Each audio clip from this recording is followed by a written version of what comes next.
Olá, então vamos dar início aqui à nossa aula sobre a técnica na Antiguidade Clássica.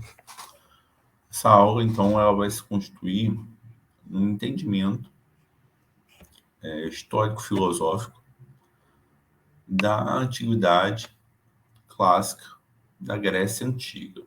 Então, nós vamos nos centrar propriamente nas obras de Platão e Aristóteles para entender esse desenvolvimento da técnica dentro dos pressupostos antigos. Então, a palavra para os gregos é terne. Então, terne é a palavra grega, o qual eles se referem ao conjunto que nós podemos traduzir como técnica e arte. Não tem como separar técnica e arte aqui. É preciso entender a relação, então, que os gregos entendiam entre técnica e arte. Mas, comumente, nós traduzimos terne, essa palavra grega, por arte. Então, a técnica ela envolve um conjunto de saberes específicos dentro de um campo de conhecimento. Esse campo de conhecimento é o que nós chamamos de episteme. Então, episteme, outra palavra grega, que indica aí um conhecimento sobre algo. Então, percebam, diferentes áreas do conhecimento. Exemplo, medicina, arquitetura, a matemática, a carpintaria, sapataria. Então, são áreas diferentes do saber. E cada uma dessas áreas tem um conhecimento específico. Então, o conhecimento da sapataria é diferente do conhecimento da medicina, que é diferente do conhecimento da arquitetura, e assim sucessivamente. Cada uma dessas áreas do conhecimento tem um saber específico. Assim como tem aquele que executa, que tem uma função dentro desse saber, que é o artífice, aquele que, então, detém esse saber. Então, dentro da arquitetura, o arquiteto é esse artífice. Dentro da medicina, é o médico. Dentro da sapataria, é o sapateiro. Então, esses sujeitos, eles têm um conhecimento dessa área específica. Então, a técnica ela envolve essa área específica do conhecimento. Então, a sapataria é uma técnica, a medicina é uma técnica, a arquitetura é uma técnica. Então, entender essa dimensão do saber grego que envolvia um conhecimento específico sobre uma área distinta. Então, é um saber fazer, como produzir um sapato, por exemplo, como cuidar dos corpos doentes, por exemplo, como construir uma casa, como fazer uma roupa, como plantar para ter grãos, né, que é a arte da agricultura, que tem como seu artífice o agricultor. Então, cada um desses campos envolve um tipo de saber. Então, aquele que detém um saber médico não necessariamente detém um saber da agricultura, não necessariamente detém um saber da arquitetura, e assim sucessivamente. Então, são campos de saberes específicos. Dentro do pensamento filosófico de Platão, por exemplo, ele vai tratar e pensar isso em vários momentos da sua obra. Então, a obra de Platão ela tem como personagem, muitas vezes, Sócrates. Então, Sócrates, ele foi o mestre de Platão. Só que Sócrates não escreveu nada. E Sócrates aparece, então, como personagem das obras de Platão, em todas, menos na última obra, que é As Leis. As Leis, a última obra de Platão, Sócrates não aparece. Tirando essa obra, todas as outras, o Sócrates ele aparece como personagem. Na República, uma das obras principais de Platão, que é constituída em 10 livros, Sócrates aparece como um personagem principal que vai debater com muitos outros personagens sobre um assunto em questão. Ali, no primeiro livro, ele vai utilizar o exemplo da técnica, da arte, como um exemplo do conhecimento grego. Então, um saber fazer específico de uma certa área do conhecimento, que vai permitir com que um agente, um artífice, possa executar a sua função. Então, exercer bem a sua função dentro da cidade é ter esse conhecimento da sua arte própria, certo?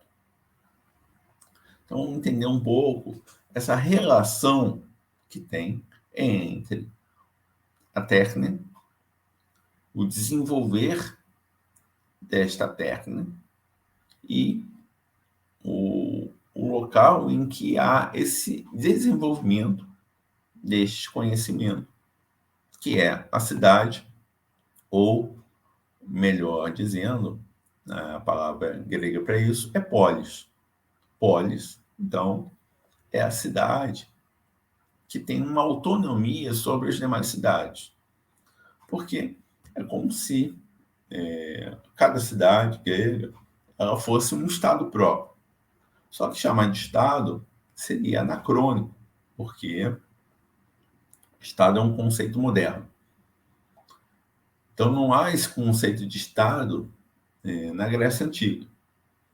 Nós usamos a palavra estado apenas para fazer entender o desenvolvimento da cidade, que tinha uma autonomia sobre as demais cidades gregas. No cada cidade grega, cada polis grega, ela tem as suas próprias normas, as suas próprias leis, o seu próprio modo de governo, costumes, que é diferente das demais cidades, das demais polis.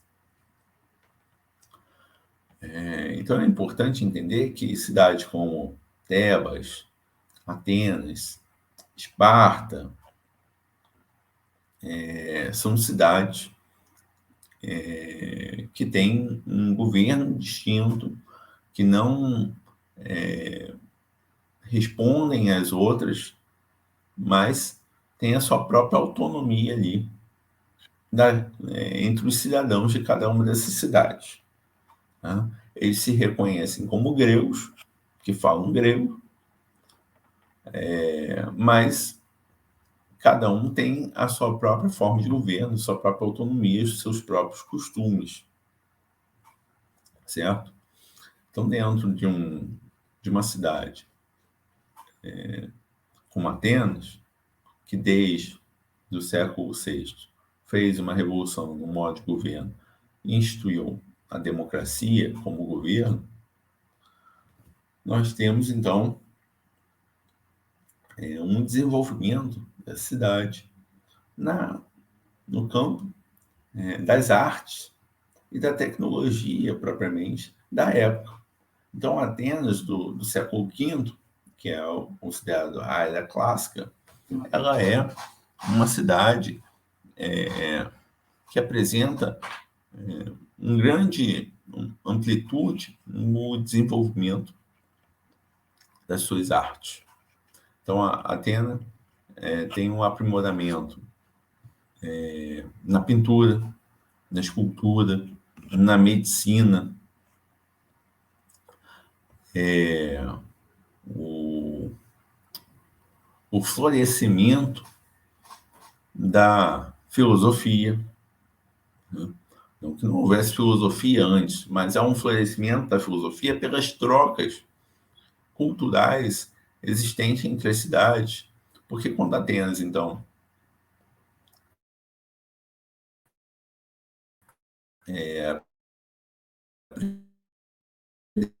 apresenta esse desenvolvimento,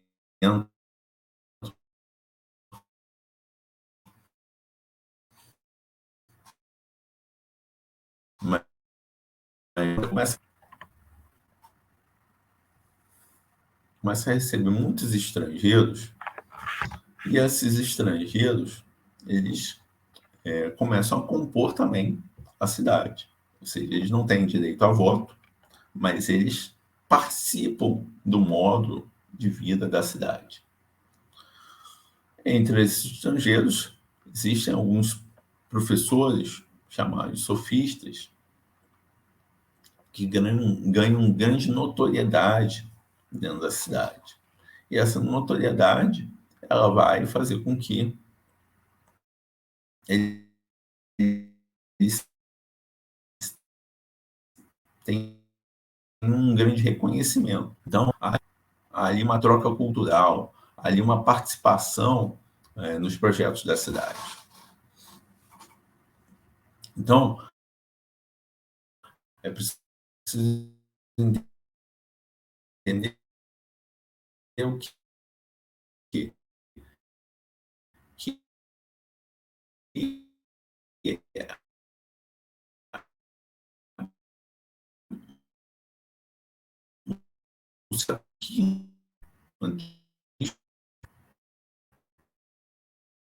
onde tem supera as demais cidades em questão de aprimoramento das artes, das técnicas. Então, a técnica ela tem esse papel preponderante dentro da polis. Então, entendido isso, né, eu gostaria aqui de ler um texto, né, um início de um texto de Aristóteles. Aristóteles é um outro filósofo grego que é discípulo de Platão. E quando Platão morre, Aristóteles vai aprimorar sua própria filosofia e, posteriormente, abrir uma escola própria de filosofia, que é o Liceu. Aristóteles escreveu sobre muitas coisas, e a obra, então, que eu quero me centrar aqui com vocês, na verdade, são duas obras. Uma se chama Política e a outra se chama Ética Nicômaco. Basicamente, os nomes das obras já diz o campo ao qual Aristóteles pretende tratar. Uma vai tratar, então, da política, a outra vai tratar da ética. Então, vamos entender isso com a relação ao qual nós pretendemos desenvolver nas nossas aulas. Então, vamos pegar aqui o texto. Certo? Então, aqui temos o livro 1, primeiro capítulo da Política de Aristóteles. Diz Aristóteles, no começo, visto que toda cidade é um tipo de associação e que toda associação se forma tendo em vista algum bem, porque todos os homens sempre agem tendo em vista algo que lhes parece ser um bem, resulta claramente que se todas as associações visam um certo bem, aquele que é a mais alta de todas, engloba todas as demais, é precisamente a que visa ao bem mais alto de todos. Ela é denominada cidade ou comunidade política. Então, se fala aqui em vista de um bem. Então, o fato dos seres humanos se reunirem numa cidade é porque lhes falta muita coisa. Não somos autônomos. necessitamos de muitas coisas, as quais sozinhos não conseguiríamos desenvolver. Então, precisamos comer, então precisamos de alimentos, precisamos nos vestir, então precisamos de roupas, precisamos de uma habitação, precisamos então construir essa habitação, essa casa para morar, beber. Então é preciso um lugar para coletar água. Então, esse conjunto de necessidades que temos vai fazer com que os seres humanos se reúnam naquilo que nós entendemos como cidade. Então, a polis, ela não é só o local geográfico, o qual se encontra um ponto específico no qual os seres humanos se reúnem. A polis, ela é o local do desenvolvimento, do aprimoramento do ser humano enquanto ser humano.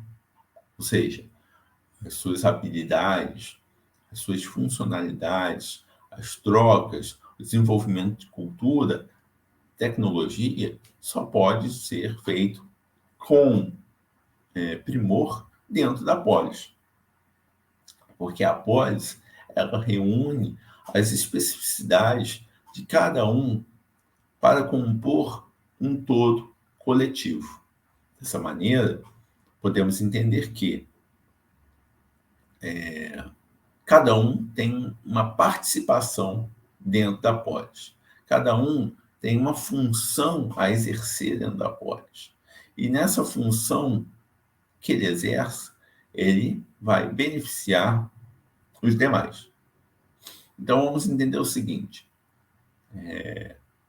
Se precisamos de comida, bebida, habitação, vestimenta, entre outras coisas, se cada um exercer uma parte dessa necessidade dentro da cidade, a cidade ela acaba se tornando autônoma. Autônoma por quê? Porque ela pode proporcionar a cada um dos que habita esta cidade aquilo que ele necessita. Então, cada um que está dentro da cidade vai conseguir moradia, vestimenta, comida, bebida, etc. E dessa maneira a cidade ela se torna autônoma porque ela é capaz de suprir todos os seres humanos que habitam nela. Então, esse é o que?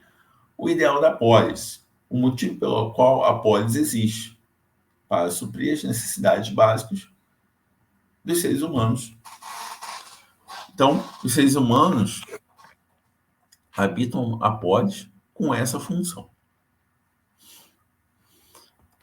Então, agora, eu parto para um outro ponto para que a gente possa comparar. Então, aqui a gente está na política de Aristóteles, eu vou continuar em Aristóteles, mas eu vou ler um trechinho da Ética Nicômaco para vocês. Então, esse aqui é o primeiro livro, o primeiro capítulo do livro 1 da Ética Nicômaco.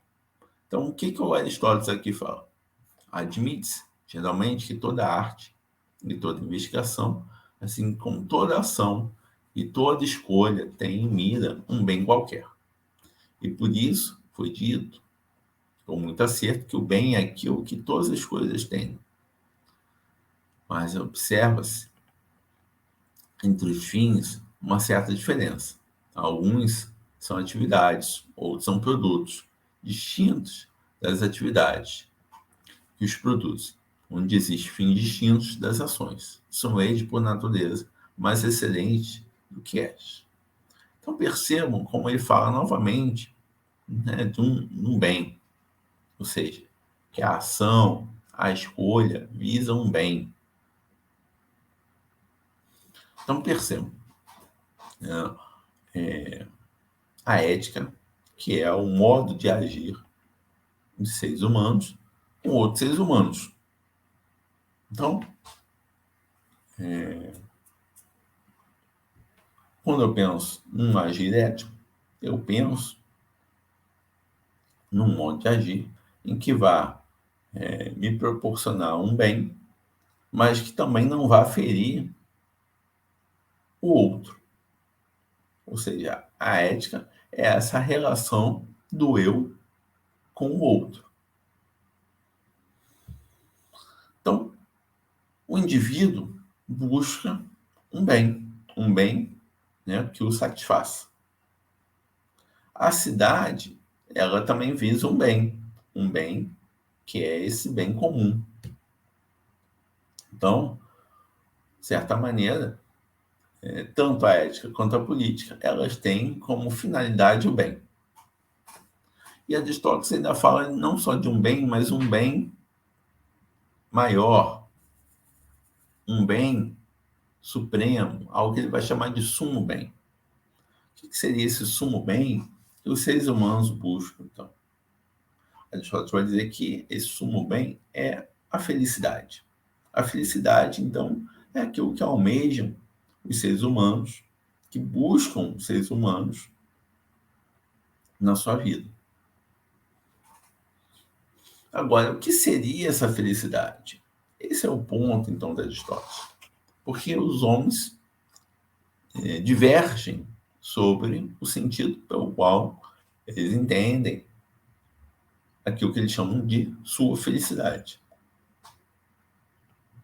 Então, alguns vão buscar a felicidade em coisas que outros não vão, e vão buscar em outras coisas.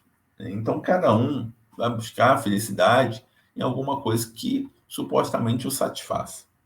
Mas essa satisfação, ela pode ser uma satisfação plena, porque, na interpretação de Aristóteles, felicidade é aquilo que pode trazer uma certa plenitude, ou seja, que eu possa satisfazer por maior quantidade de tempo possível. Se alguma coisa é efêmera, ou seja, satisfaz momentaneamente, então não é uma felicidade verdadeira. E aí fica, então, o problema de se definir, de fato, o que é ser feliz. O que leva um ser humano a ser feliz. E aí Aristóteles vai investigar o sentido, então, da felicidade para o ser humano. Esse é o contexto aí da obra como um todo, né, que é dividido em 12 livros, e do qual nós não vamos tratar esse livro como um todo. O que nós queremos entender é essa relação entre o bem da ética e o bem da cidade. Ou seja, para se atingir o bem, é preciso entender o sentido de ser virtuoso. A virtude é um dos pontos da ética. Agir com virtude é agir eticamente. O que é ser virtuoso para Aristóteles? É encontrar o ponto, então, pelo qual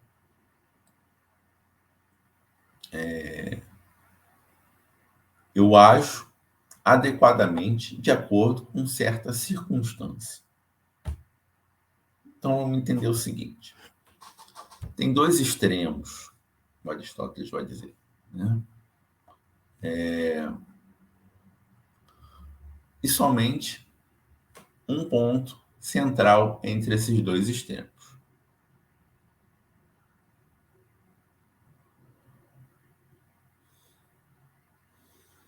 Enquanto, de um lado, nós temos uma extremidade, a outra extremidade. Então, se buscarmos a virtude da coragem, Aristóteles vai dizer que a coragem é uma virtude. Como encontrar a coragem? A coragem seria a mediania, ou seja, o ponto central entre esses dois extremos. Entre o extremo do medo, né, de ser medroso, e o extremo de ser temerário, ou seja, agir impetuosamente. A coragem é esse ponto central entre essas duas extremidades. Então percebam como é possível você estar fora da virtude muito mais facilmente do que na virtude. E como encontrar esse ponto? Esse ponto, então, você vai encontrar de acordo com uma certa circunstância. Então, as circunstâncias são diversas. Não dá para dizer que agir virtuosamente é agir de acordo com um modelo já pronto.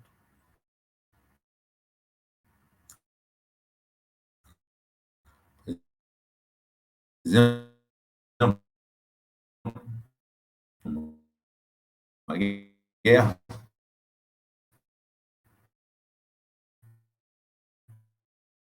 então, um soldado, ele precisa ser corajoso. Ele precisa agir com coragem. No entanto, o que é ser corajoso? Depende, então, da circunstância em que ele se encontra. Se ele estiver diante de um combate em que ele encontra 200 soldados e ele sozinho, se ele for medroso, ele não vai ser um bom soldado. Se ele agir impetuosamente, ou seja, ir para o combate de peito aberto, ele também não vai ser corajoso. Agir com coragem, encontrar o ponto certo para você poder essa função de soldado, por exemplo.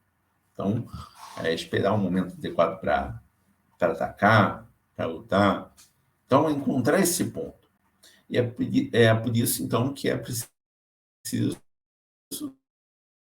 deliberar corretamente.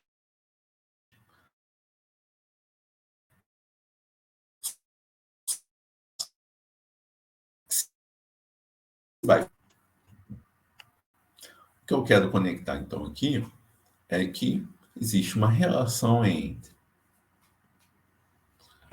agir com virtude, agir dentro da polis e o desenvolvimento da sua própria atividade na polis.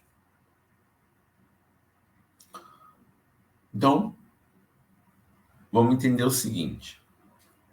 O que Aristóteles vai falar? O indivíduo ele busca um bem. Esse bem é aquele que vai trazer a sua felicidade. E a felicidade é aquele bem que pode, então, durar o máximo de tempo possível. No entanto, se eu ficar buscando a minha felicidade apenas individualmente, eu não vou, de fato, encontrar um benefício duradouro. Porque o aprimoramento do ser humano não é sozinho, mas sim coletivamente dentro da polis. Então, agir dentro da polis é essencial para encontrar essa felicidade duradoura. Então, a polis ela existe em vista de um bem coletivo que vai proporcionar a todos que ali estão essa felicidade. E como isso é possível, segundo o pensamento aristotélico? Isso é possível a partir do momento em que eu exerço adequadamente a minha função dentro da polis. E quando cada um exerce adequadamente a sua função dentro da polis, ele traz um benefício que não é um benefício somente individual, mas é um benefício coletivo. Por exemplo, um médico ele exerce bem a sua função, ele vai agir para curar ou prevenir de doenças os corpos doentes, né? Os corpos adoecidos. Então, ele vai trazer um benefício, que é um benefício coletivo. Que o médico possa angariar disso benefícios individuais não vai ser contrário ao benefício coletivo que ele proporciona. Da mesma maneira, um arquiteto, quando projeta uma casa, um pedreiro, quando faz a casa, um sapateiro, quando constrói um sapato, alguém quando faz uma vestimenta, tudo isso permite que haja aí um benefício coletivo da boa execução da própria função. Então, agir bem no seu próprio ofício faz com que muitos outros possam se beneficiar disso. Esse é o ponto, então, do pensamento aristotélico. Ou seja, a política ela está relacionada, intimamente ligada à ética. O agir ético é o que? É ser virtuoso dentro da polis. Agir virtuosamente dentro da polis. No desenvolvimento da sua própria função. Então, agir bem no desenvolvimento do seu ofício. Aquele que age mal ou de má vontade, ele vai estar proporcionando uma qualidade ruim de um serviço. E isso vai prejudicar a todos. E essa pessoa nunca vai poder se beneficiar realmente disso e nunca vai ser realmente feliz, segundo a visão aristotélica.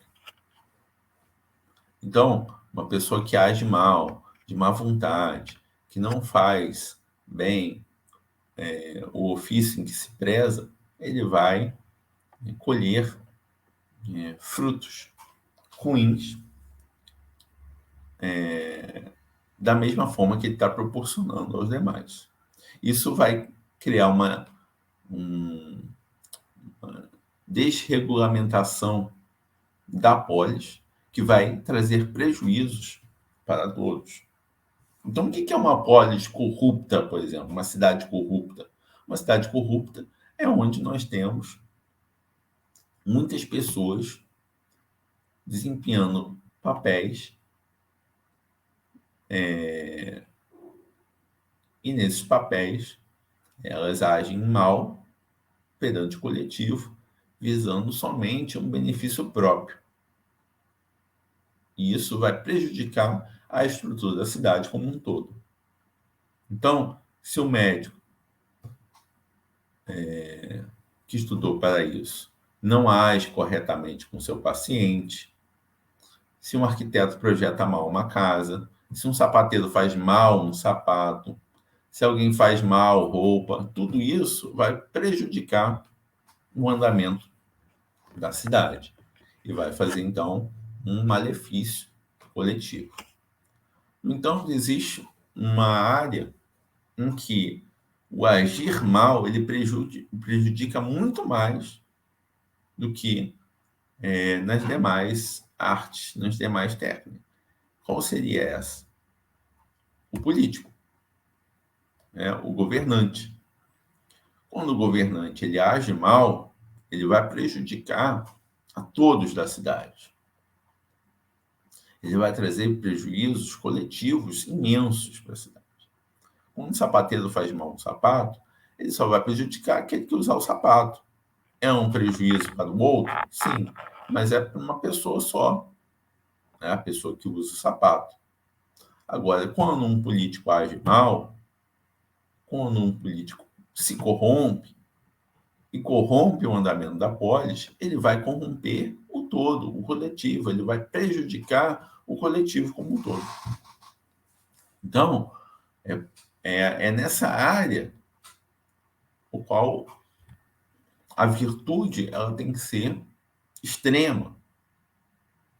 É nessa área em que o político ele tem que exercer a sua função adequadamente, ou seja, visar o bem coletivo, agir corretamente com a coletividade, para trazer um benefício coletivo do qual ele também vai ser beneficiado. Então, é essa a visão que nós podemos ter da ética e da política aristotélica.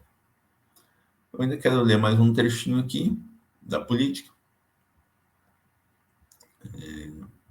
Vamos lá.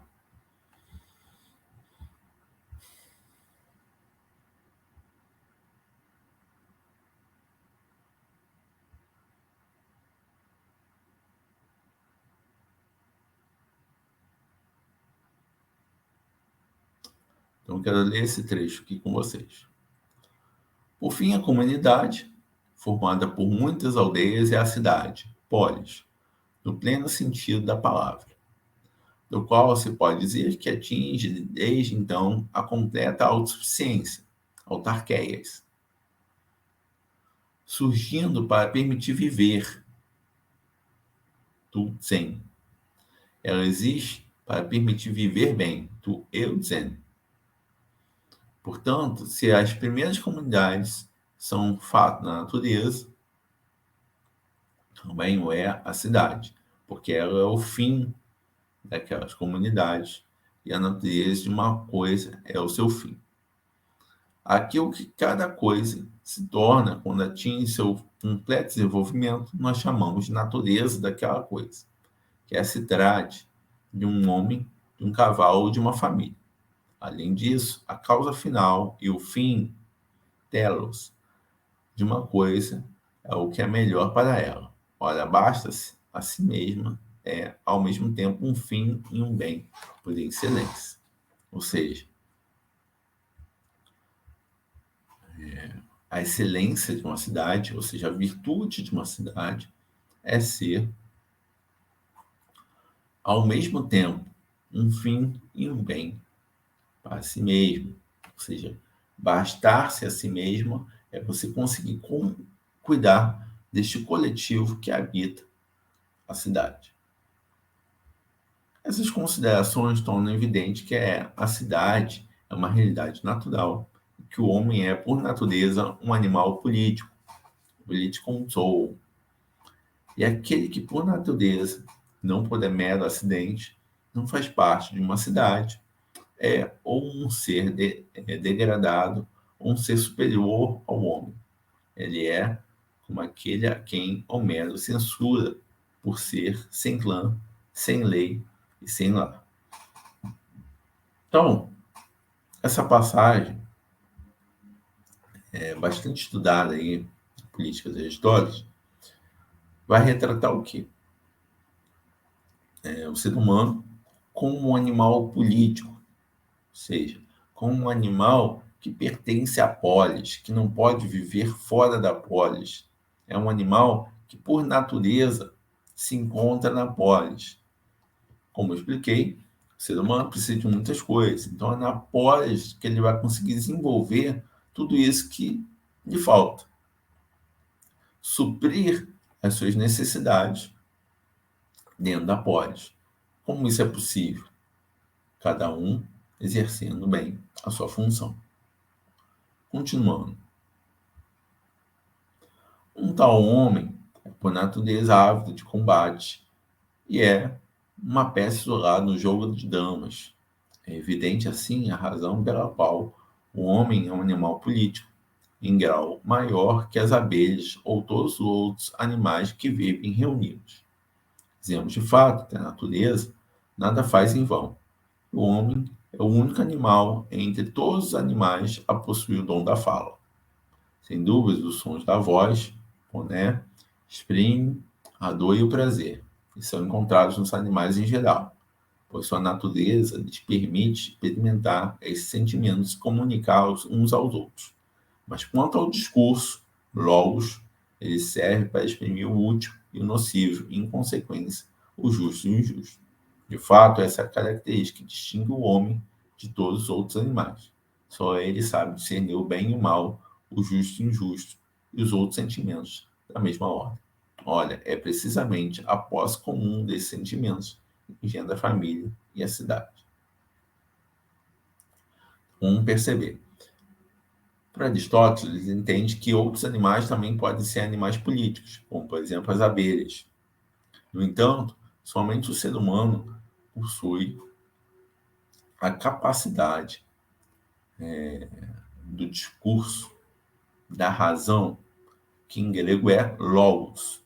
Então, logos é a razão, logos é o discurso, logos é essa capacidade discursiva do ser humano, ou seja, o dom da linguagem.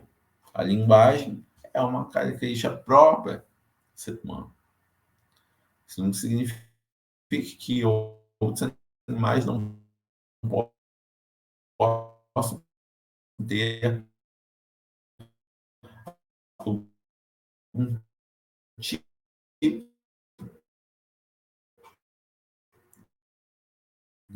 de linguagem, alguma forma de, ou seja, que os outros animais possam ter algum tipo de comunicação, de linguagem, mas o fato é que a linguagem estruturada, tal qual o ser humano apresenta, nenhum outro animal consegue. O ser humano ele tem uma relação que envolve a memória, que envolve essa capacidade discursiva e que envolve o aprimoramento dessa capacidade discursiva no desenvolvimento de uma linguística capaz de dar origem a diversas línguas. Então, essa distinção aí do ser humano não é própria de nenhum outro animal. Então, isso caracteriza e distingue ele dos demais animais que têm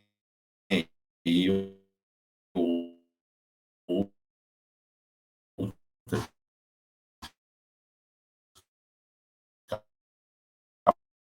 capacidade. Então, é importante aqui frisar que essa capacidade do logos, essa capacidade discursiva do ser humano, ela também é possível de ser desenvolvida dentro da polis, dentro da cidade. Fora da polis, ou é um animal, ou é um deus, como vai dizer Aristóteles. Ou seja, só é um animal que vive fora da cidade, ou seja, não consegue se aprimorar enquanto ser humano, ou é um ser superior, um deus, e, portanto, consegue suprir sozinho. Fora isso, todo ser humano precisa se aprimorar na polis. Então, todo aprimoramento e desenvolvimento do ser humano é dentro da polis. A polis, então, é esse âmbito o qual o ser humano consegue aprimorar o seu modo de ser, aprimorar a sua capacidade discursiva e obter aquilo do qual ele necessita. Assim como ele, enquanto indivíduo, precisa fornecer a polis, ou seja, a coletividade, aos demais indivíduos, o melhor de si, desempenhando bem a sua função.